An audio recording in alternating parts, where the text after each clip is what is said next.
coronavirus is just one more issue that Wisconsin dairy farmers are facing these days. Farm Director Pam Jahnke joins us from Q106 to take our farming questions and how farmers are dealing with the crisis. Good to see you, Pam. Hi, Pam. Hi, guys. Some stores are having a shortage of milk. Is it a supply problem? No, absolutely not. In fact, that's one of the biggest stories I've been working on today. I started hearing about it from farmers over the weekend that noticed some of their local grocery stores had put a minimum or a maximum on how much you could buy, namely 2 gallons of milk per visitor.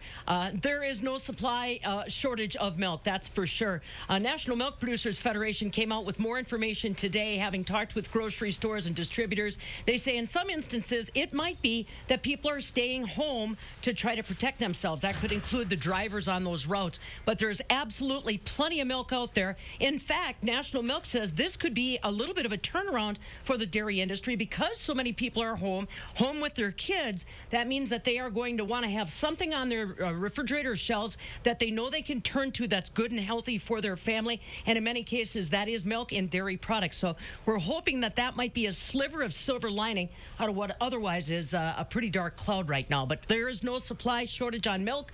Maybe a little bit of a distribution snag we've got to work through. But remember, we don't shut the cows off. They're going to continue to milk. They have no idea what's going on about coronavirus. No, just getting it on the shelves. That's right. That's the big challenge now. All right, lots of calls. We'll start with Ken in Middleton. Hi, Ken. What's your question?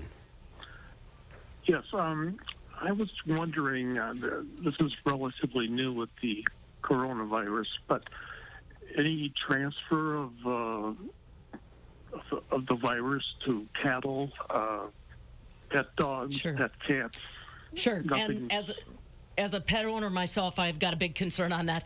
They had one mild case of what they believe could have been transference on a dog in Hong Kong. The chief veterinarian for the American Veterinary Medical Association said right now they're looking at 4 different types of coronavirus in this one that we're dealing with. We don't know exactly how it acts. It may impact birds. It definitely can impact mammals. Her advice to farmers and really anybody with animals is just practice good biosecurity. Wash your hands. How many times have we been told that? If your employees are sick, let them stay home. Don't bring them in around your calves or your cattle, and just use good biosecurity measures because, as many have said in the scientific arena, there's so much about this we don't know. But at least initially, Ken, it does not look like it transmits or easily transmits to our animals. All right, that is good news. I'm going to the vet on Thursday. I'll ask. Yeah, that's a good that's a good idea. Let's go to Nana in Madison. Hi, Nana. I hope I'm saying that right. What's your question? What's going to happen with the dairy breakfast? Oh, Right for now, June Dairy Month, yeah. Right now, everything is game on. Most of the events that we're seeing being canceled, postponed, or changed are in the next 45 days or so. I think by the time we get through mid-May, we'll have all kinds of answers on that. Most dairy breakfasts have already selected their sites for this year. They've got their dates. They've got their volunteers basically lined up and ready to go. So as it stands right now, Nana, we are still planning on going forward with all the June dairy celebrations around the state, starting with some of the first ones on Memorial Weekend. That'd be the last weekend of May. Greene County, my friends, that come to mind first. All right, let's go to Barbara in Lodi. Hi, Barbara. Hi. What's your question? My question is, I live in the Lodi area. I like to find out where I can get goat's milk from.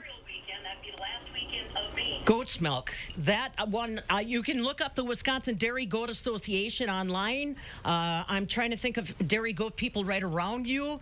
May I ask why you're curious about dairy goat milk? She's gone. Oh, sorry.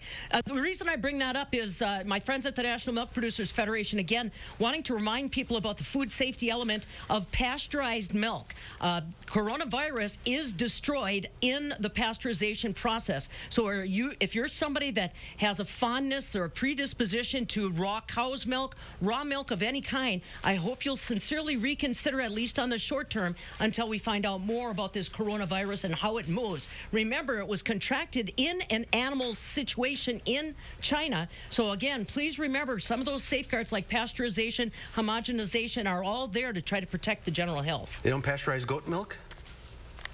I don't, dude, I don't know. I can't, I'm coming up short on my goatiness right now. I'm coming up short.